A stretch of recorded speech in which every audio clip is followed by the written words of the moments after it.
now. All right, everybody. So I'm Erin LaFaive. I know some of you may already know who I am, but I am an herbalist with my business Full Circle Herbals, and today I'm going to be talking about herbs that can be used for anxiety, how to use them, why you would want to use them, and all sorts of things like that.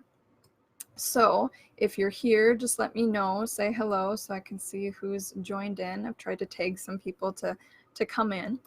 The reason why I want to do this webinar is because I feel like I have a lot of experience in this topic, and I know there's so many herbs that can be of help to people. People will say, well, what do you have for anxiety? And the list is very long, and some of the herbs work rather quickly, but short-lived, and some of them you need to take for a longer period of time for them to kind of soothe anxiety before it starts.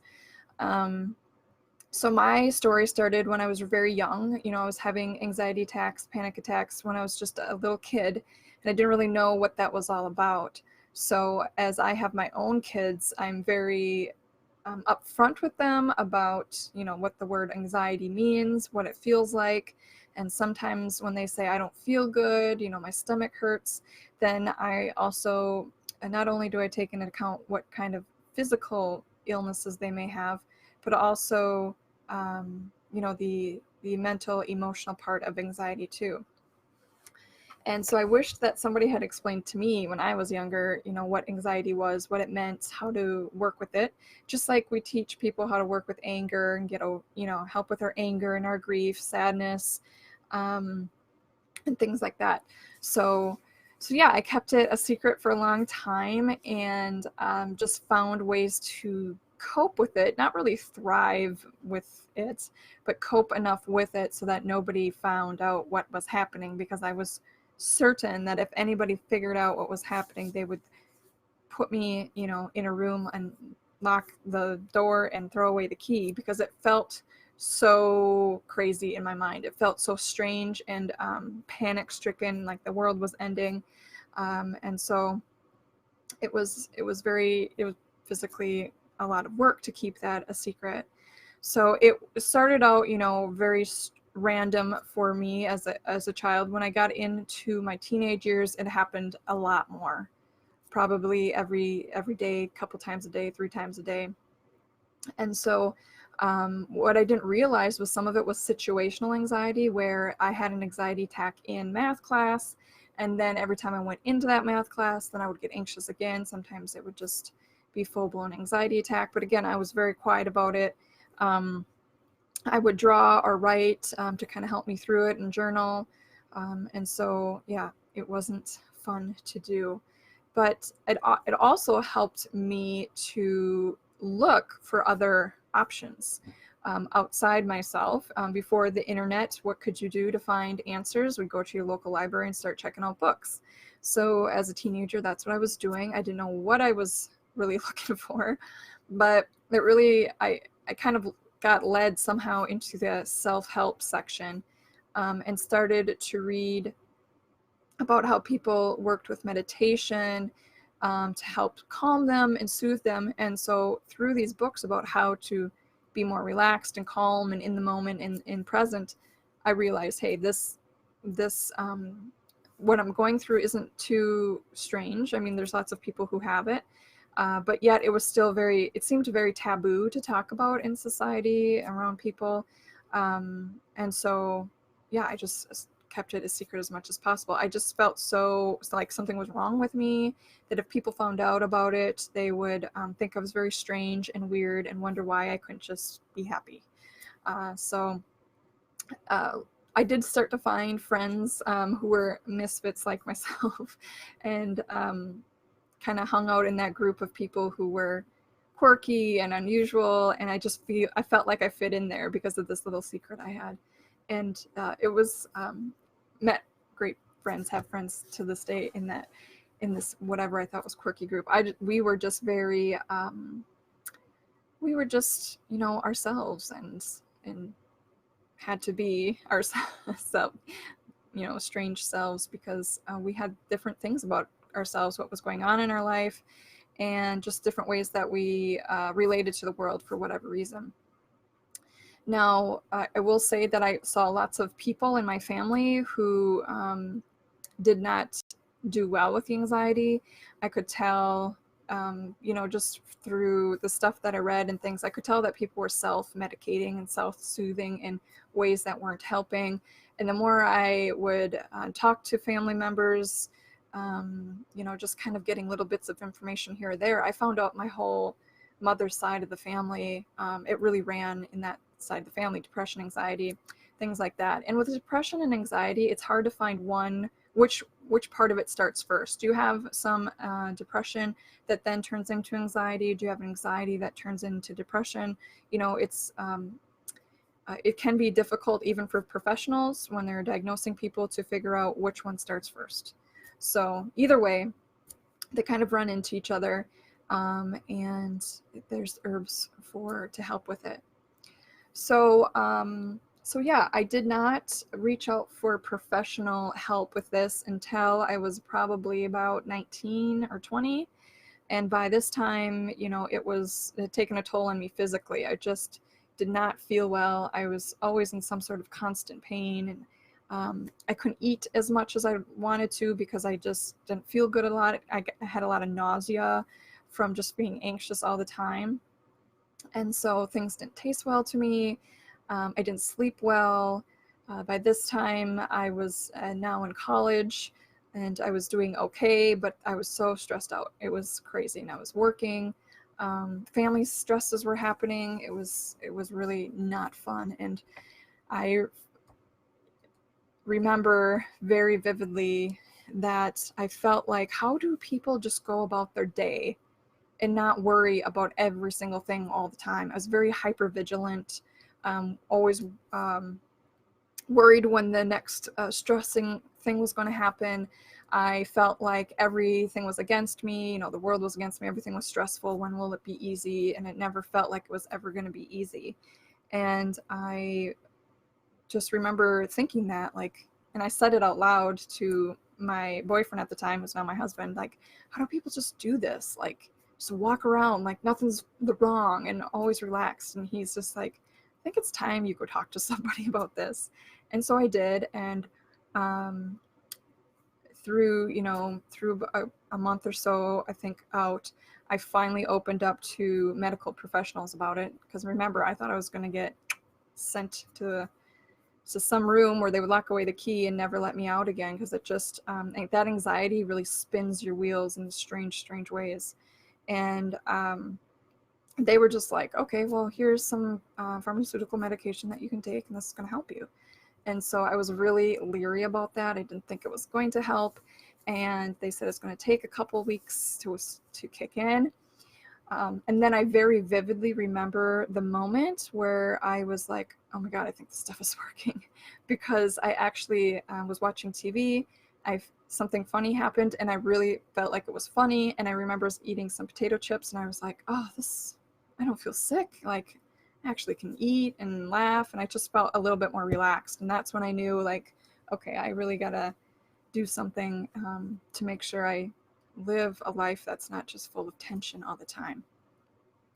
So it's really a vicious cycle when you can't sleep, and then you wake up tired and you have to work all day. And I was going to school all day, and anxious all day. That takes a lot out of you. Not eating properly, so it's probably nutritionally not doing well, and it's just all spirals out of control, and it's very, very debilitating. I somehow functioned, though. I still went to work and went to school and had friends, but I feel like it definitely kept me back from doing my full potential.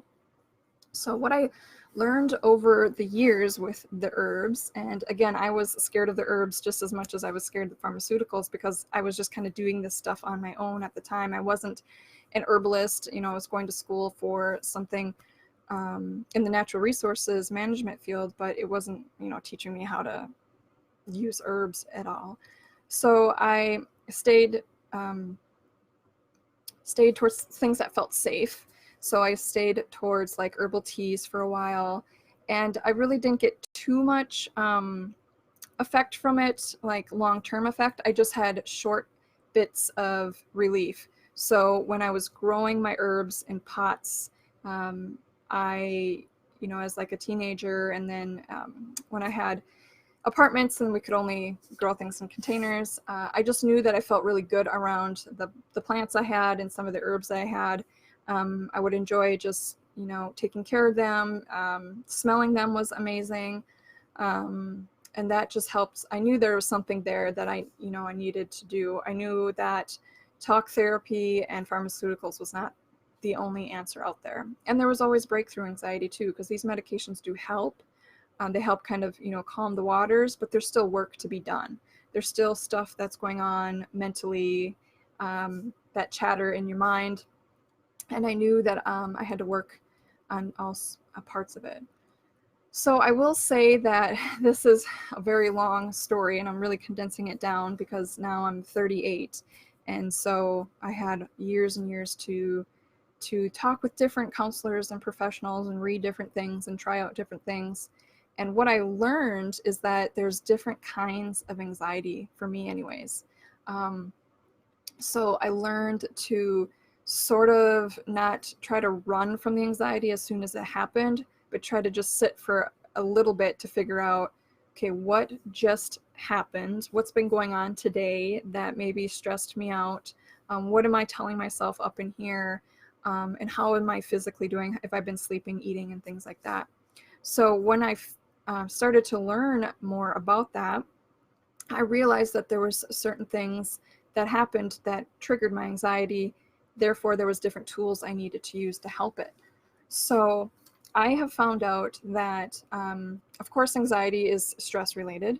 It doesn't help if there was a lot of family things going on when I was growing up that I did not respond well to. Very stressful for me, very, very stressful for me. And that didn't help. I found out that there's a genetic predisposition for anxiety. And one of the things that I've just found out within the last year that I have is a genetic mutation with the acronym MTHFR. And if you think about it, it sounds like a swear word if you look at it. MTHFR. It's a long name, and it's basically this genetic mutation where the body is unable to uptake B vitamins properly. So it is those people who have a copy, a deficiency from maternal and paternal. You can either have it one from maternal or one from paternal. I have both. And so what I found out is that when you have trouble, your body has trouble taking up those B vitamins, it can cause anxiety, depression, and schizophrenia. So those are the three symptoms that can be a result of that genetic mutation. So then what happens is all you need to do is take a certain type of B vitamin that your body can uptake. It's a certain methylfolates and stuff like that that help uptake. So I found out that my daughter has it. I found out she had it first, actually. And then I got tested for it, and I have it as well. So that would have been very useful because as you're growing, B vitamins are very much necessary and helpful to brain development and all that kind of stuff. So there are literally physical things that are happening in the body that could be happening that you could just be taking extra vitamins, the right kind of vitamins for that. So that was there's all these little pieces that I've learned about of it. I've also learned that if I am very hungry, like hangry, I learned that I don't have a medical diagnosis of hypoglycemia, but I sure have all the symptoms of hypoglycemia. And so I just learned to eat smaller meals at certain times of the day with carbohydrates and proteins at the same time. So that helped too. So all these things were kind of just chipping away at this anxiety puzzle for me over my years. And so some of the things that I used right away, one of them was something that I've grown for a long, long time. It's native to our area, and I just love it. And it is a white sage, this one here. It's an Artemisia. It grows naturally in Wisconsin and in my yard, and I've always had it in containers. Now, I don't drink this, But what I do is I burn it, and then that smudge, they call it this, the smoke, the sacred smoke, um, you're just supposed to help soothe and calm your energy around you. To be super helpful, just because it makes me take a moment to calm and to breathe and just relax, and I connect with the plant world with this. So this is something that I used and still use. In fact, right before this webinar, I burned some of it too. It just, for some reason, gets me into a really calm state of being. So I will be getting to some other examples of things you can take tea-wise and tincture-wise, but um, just talking about some of my story and some of the things that I used right in the beginning. I'm not really sure how I learned in the beginning about doing smudging, but I certainly found it to be useful. I find the smell to be calming and useful. People like lavender is calming for them too. So aromatherapy, this would be kind of in that realm of aromatherapy. There are even some research. I read one research article about this, about how some of the smoke from herbs can actually cleanse the air and surfaces of microbes, of bad pathogens, things that make us sick. So, which is very interesting because there is lots of evidence and research that shows that infections, inflammations, stealth sicknesses that are just kind of lying dormant in the body cause anxiety. So inflammation is a huge problem. There's lots of inflammatory type diseases out there. But I really started to observe that there's different kinds of anxiety in me when I'm starting to get sick, like right before a cold, even before I have any sniffles or sore throat. There's just kind of like anxiety I get that comes on really fast, and my body kind of prickles, and it just like comes out of nowhere. And that used to really scare me, but now I just stop for a second. I think, okay, maybe maybe I'm catching a cold, kind of take inventory. Yes, I'm around a lot of people who are sick, or a family member was sick. Maybe it's my turn to start doing something to help my body. So elderberry syrup would be something that I would do to help boost my immune system, or get the immune system to work. Lots of antioxidants and things like that in there too. I might start drinking echinacea tea.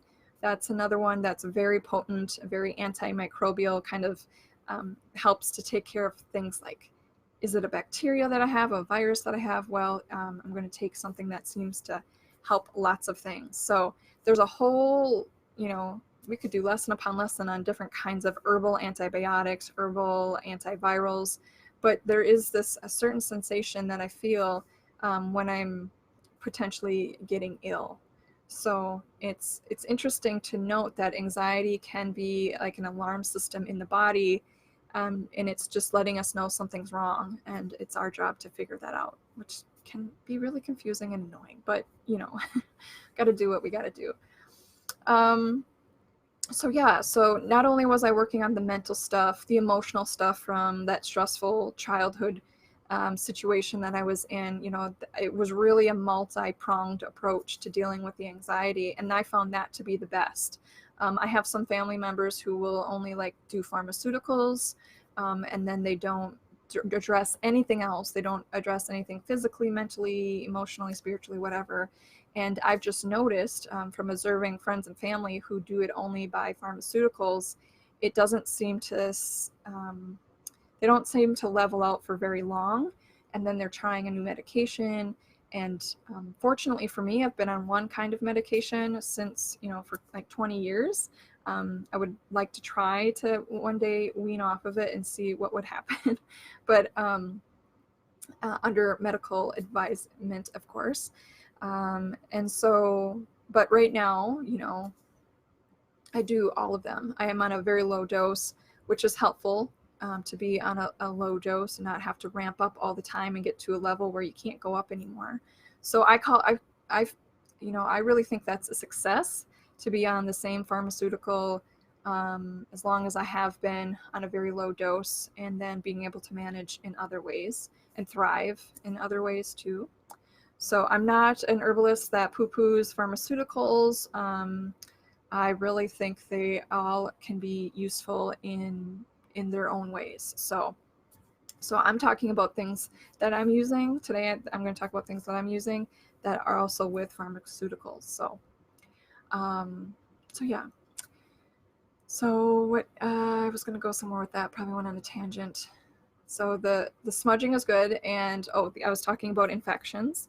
My daughter was having extreme anxiety and other psychological problems, and it was ramping up really, really bad. It was very, very bad. It was a crisis. We were in a crisis situation with her. And what I found out is that she had a stealth infection in her body, and it was literally attacking her brain. So once we got that taken care of, which took about a year and a half, still on that journey too, her psychological and neuropsychological issues like just went away.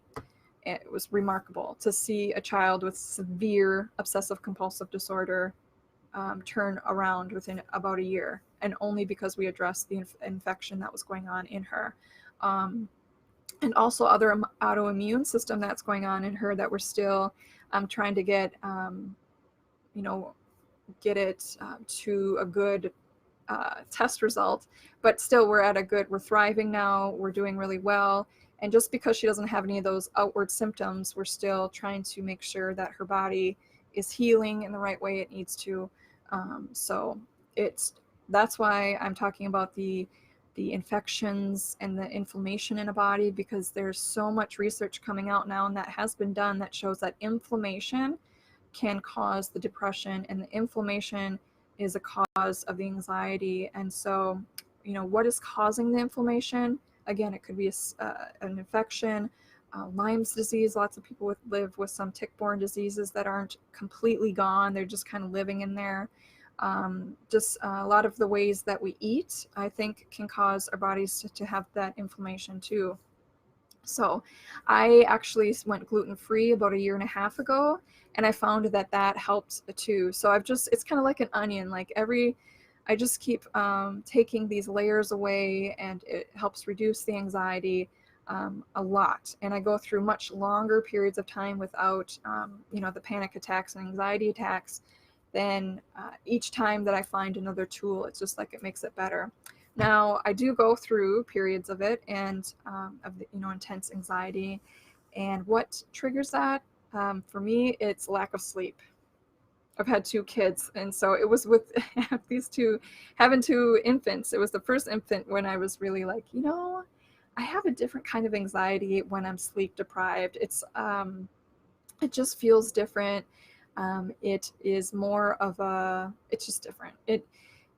So I really invite you to, if you have anxiety or people around you with anxiety, there are different sensations that I have in my body and different thoughts that I have.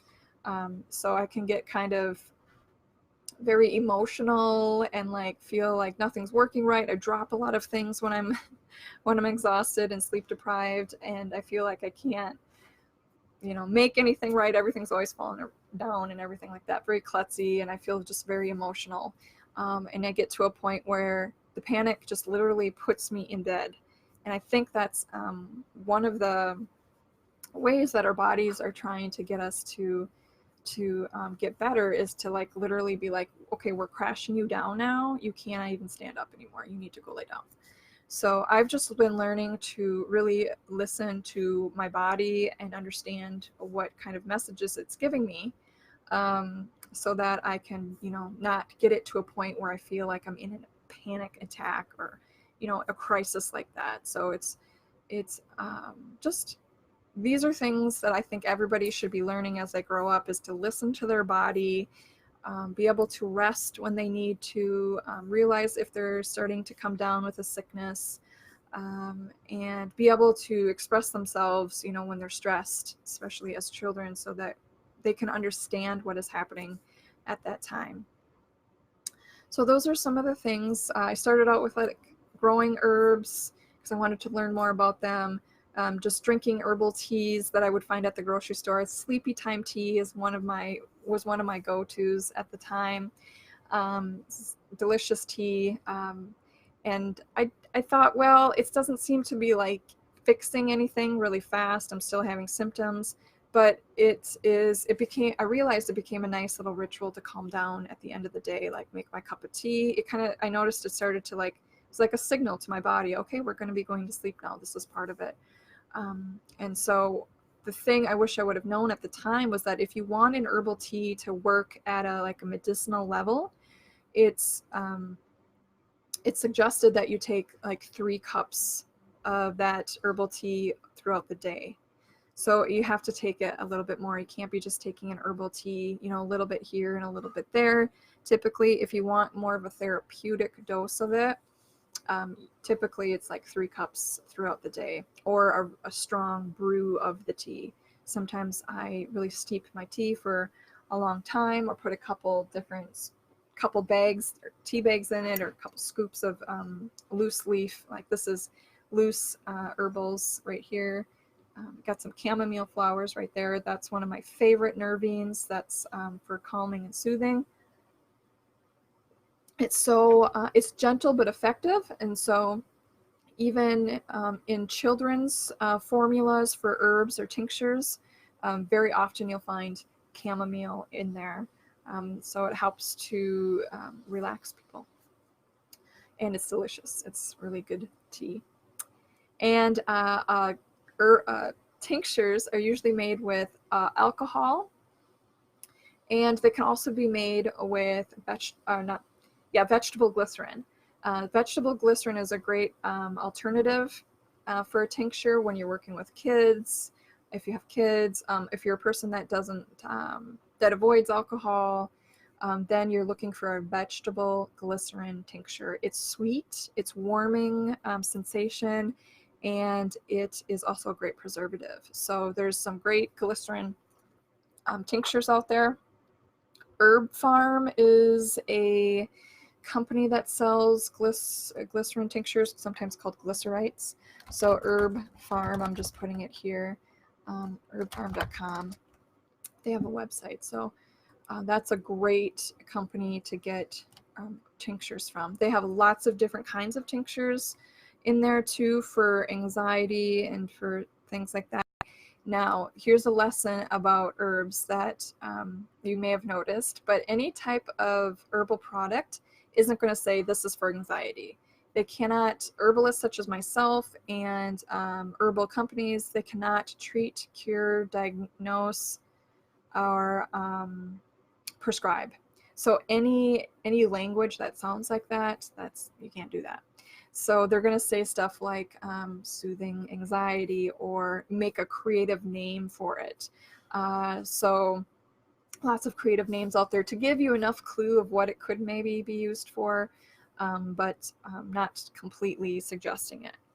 And of course, there's always going to be disclaimers on things too, saying it's not meant for treatment or things like that. So just realize that if you're always wondering, like, why do all these herbal remedies have these really interesting names? Why can't they just tell me what it's for? So that's one of the reasons why. So yeah, some of the other things that I've used is chamomile teas, chamomile tinctures. Those chamomile for me is a very gentle but effective one, and it's one that you need to take over a long period of time. It's one that you could be drinking every day or taking the tincture, and it's one that's kind of like a preventative, keep you in a calm state of being. And like I said, it's great for kids too.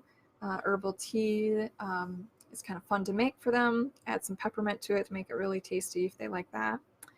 So what's another one that's kind of a preventative one that works over a longer period of time to soothe? One called milky oat tops. You can find it in teas, and you certainly can find it in tinctures, and it is the same plant that they use to make oatmeal. It's just that oatmeal is taken from the oat plant when it's at its like last part of its life cycle. So milky oat tops, for herbal remedies, is the top of the oat before it's fully mature, and it actually have this like milky sap stuff in there. And so milky oat tops are a great nervine. They help soothe the nerves, actually kind of like um, even it's even used for people who are going through like withdrawals, alcohol withdrawals, drug withdrawals and stuff like that, for like a long-term help of soothing, not for like in the midst of the crisis, but it's soothing to the nervous system. And so it's almost like, I think of it as like, instead of a lotion for your skin, I think of it as like a lotion for the nerves. It helps to really relax and soothe all those connections in there. So I'm trying to fix the side here. So milky oat tops, it tastes like watered down oatmeal. It's really, really kind of cool. So what I usually do with milky oat tops is make an herbal infusion of it. I take an ounce of the dried oat tops and then add 4 cups of boiling water. Put it in usually some sort of like quart-sized jar or a little bit bigger. And then let that steep, let that sit and soak up for like a good 4 hours. To really pull out as much of those nutrients as you possibly can. And then, you can drink 1 cup a day, up to 4 cups, up to the quart if you want to. So it's a nice, good, soothing herbal remedy. And with both of the chamomile and the milky oat tops, I wouldn't, to me, I don't have too much worry of like, is it going to interact with anything else? Because Marianne, I wish you were here. You could help me fix this right now. There you go. Marianne, if you're still watching. Those are fairly safe herbs in terms of interacting with things. And, I use the word safe loosely because there's always something unusual out there that somebody's like reacts badly to. I know people who are allergic to chicken and apples and things that you wouldn't really think of, it. So there's always some weird exception to the rule, but milky oat tops and chamomile, fairly easy for people to handle. So some other ones that I've liked over time, lemon balm is another great nervine, and it's also an antiviral. So that's kind of like you're hitting 2 things at once there. So if you're, maybe feeling like your immune system's down, and you don't want to start, getting that anxiety feeling from being sick, then you can do some lemon balm tinctures, delicious, and so is lemon balm tea. Lemon balm is in lots of teas because it's a great way to sweeten our taste, make things tasty. Okay, so feel free to ask any questions or have any comments if you want in the chat box. There's another herb that I have here that's interesting. This is Solidago canadensis, Canada goldenrod, and mainly the flowers and some of the leaves are used for a tea or an elixir, and it's really helpful for people who have like seasonal affective disorder, and just need like a boost. So sometimes when people get depressed and feel down, they don't like that feeling, it scares them, and then they get some anxiety of like, how can I make myself happy really fast? What's going on? Why is this happening to me? This, feeling down or feeling sick can feel very, you can feel kind of like out of control, not in control. You have, maybe some people even say they feel a little claustrophobic, like they can't change their situation. And so this may be one to help kind of ease that feeling of being cooped up in the winter.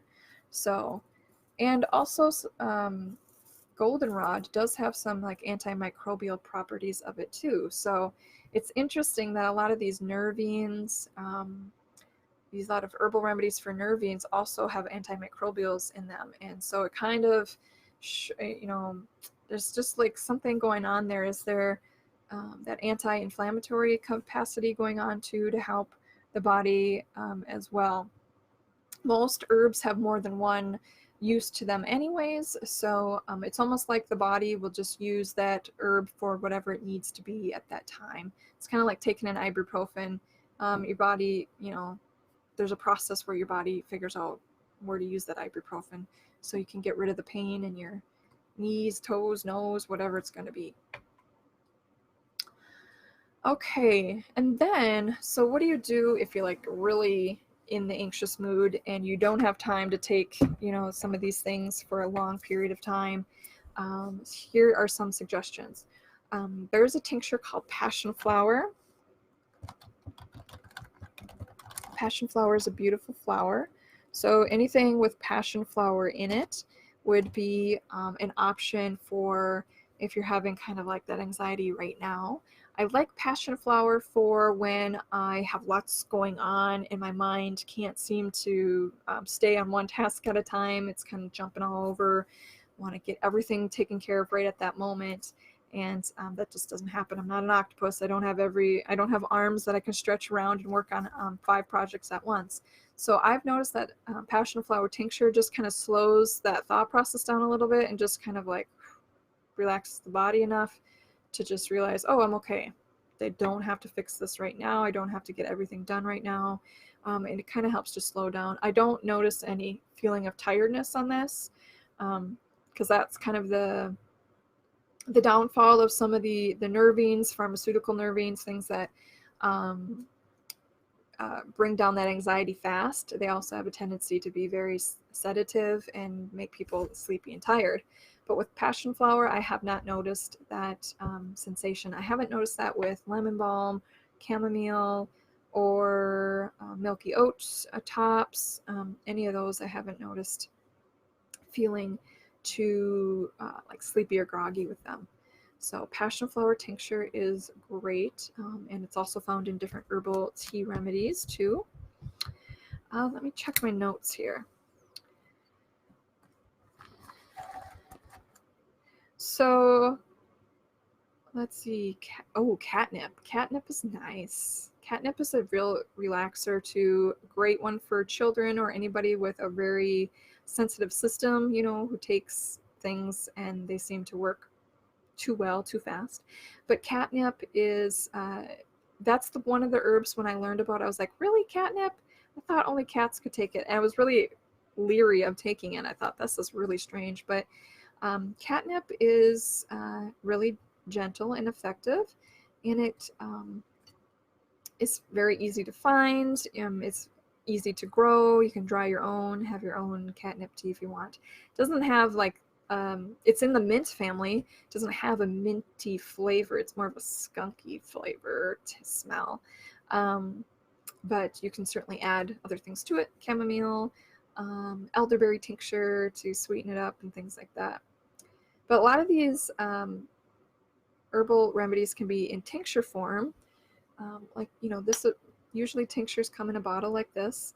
And then they're very easy to carry around. You can use them right away. You don't have to make a cup of tea. So they're very convenient. And then their droppers are here.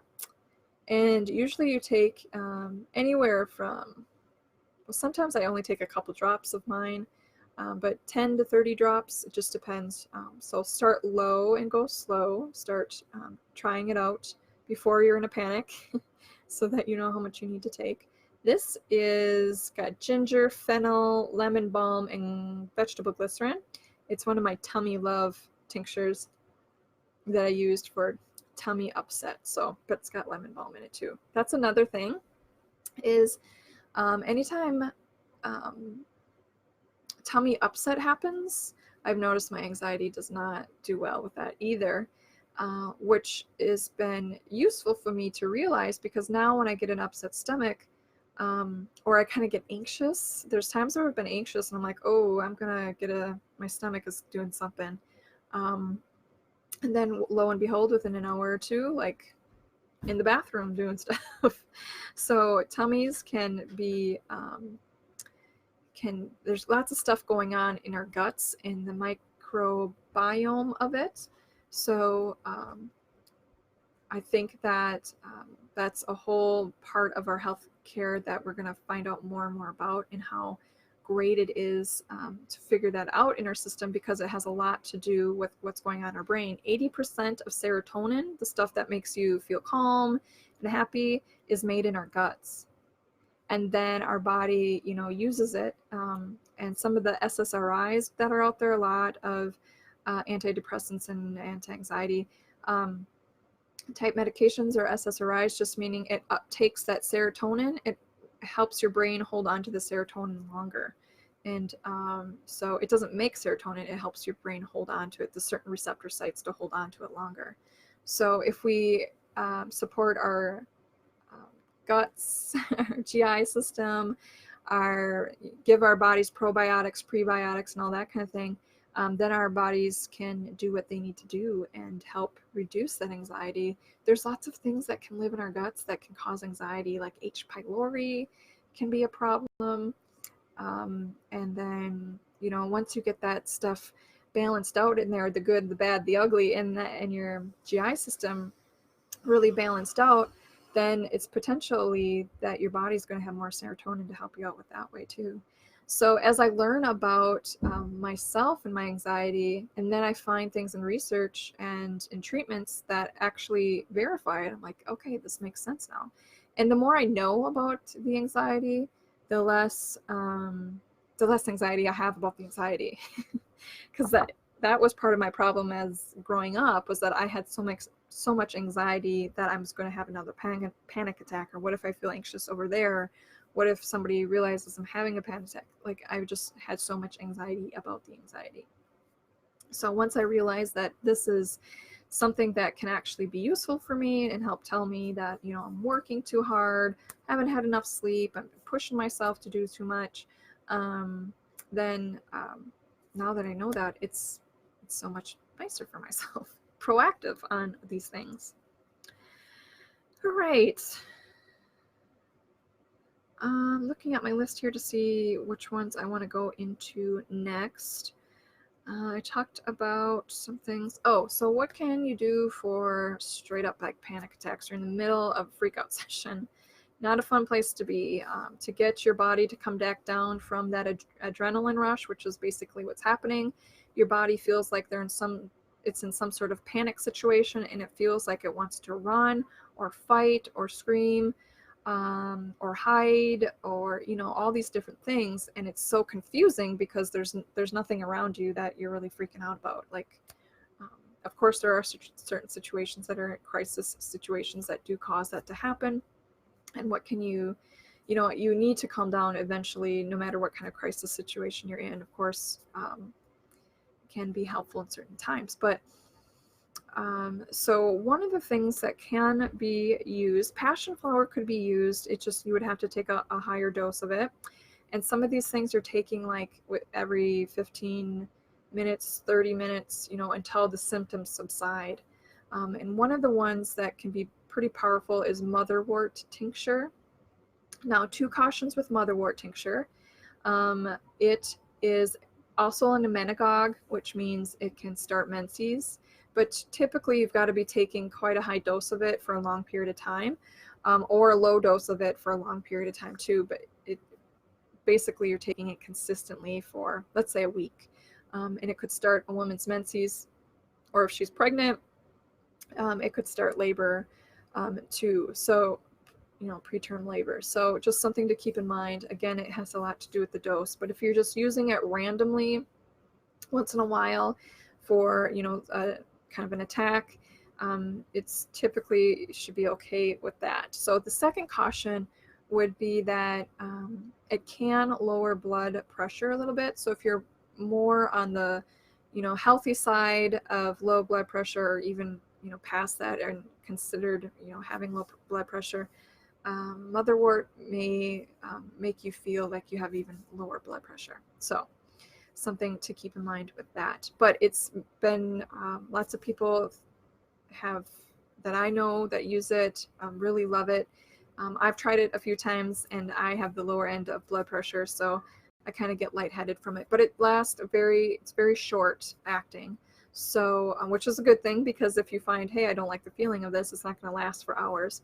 But the downside of it is that you just need to, if you're in the middle of a panic attack, you're going to need to be taking it every 15, 20, 30 minutes, depending on how large a dose you're taking and how sensitive you are to it, until the symptoms kind of subside.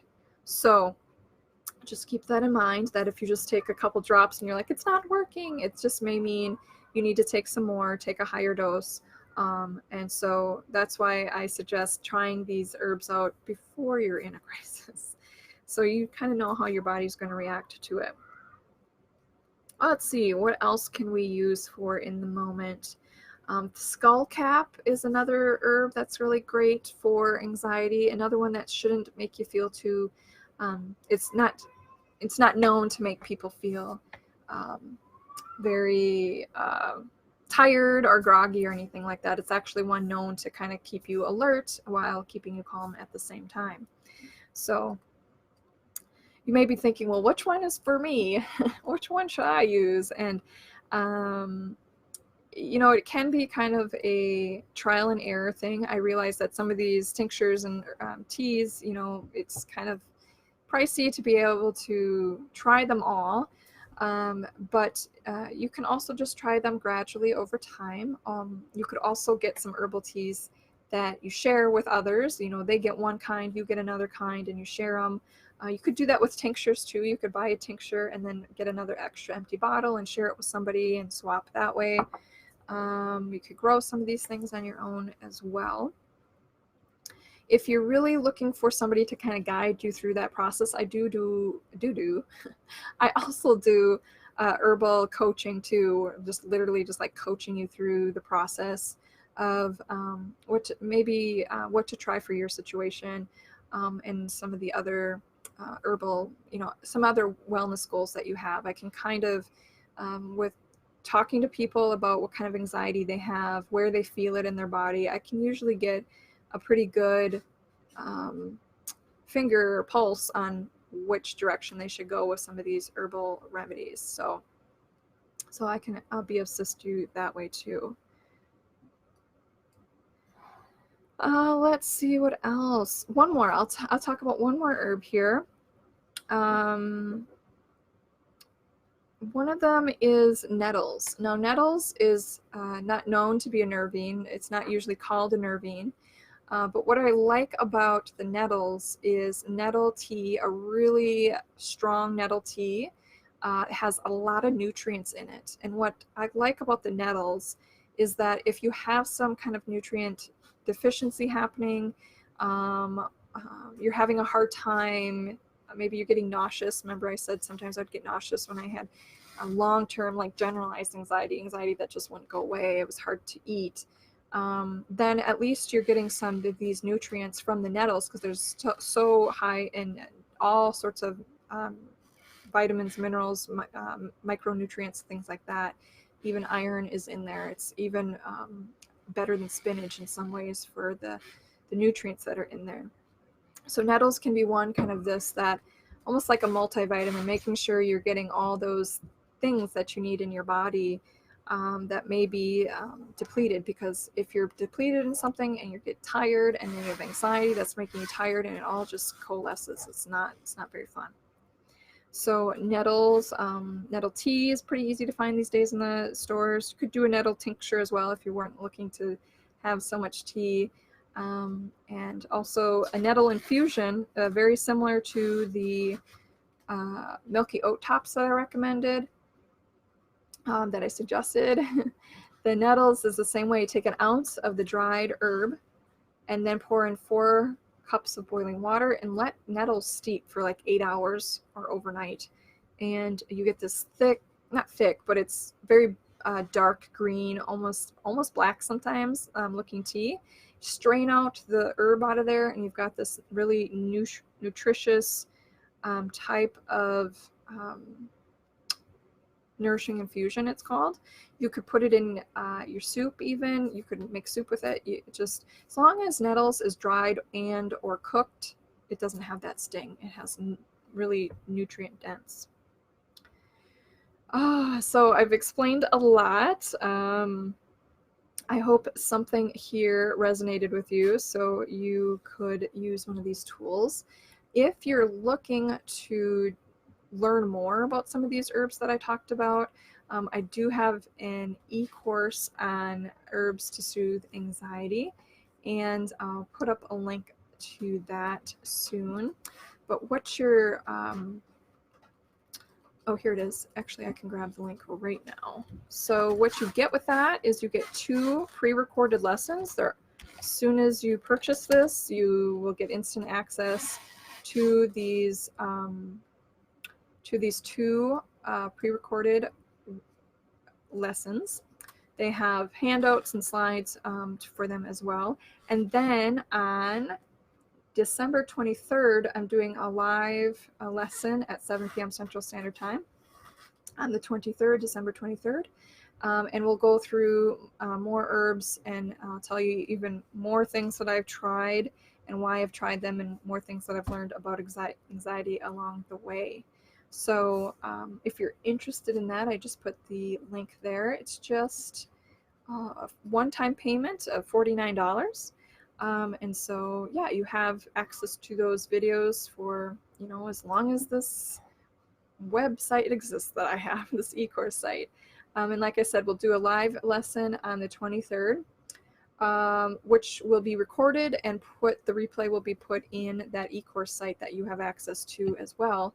So you have access to that for a long time too. So kind of revisit those videos as you like.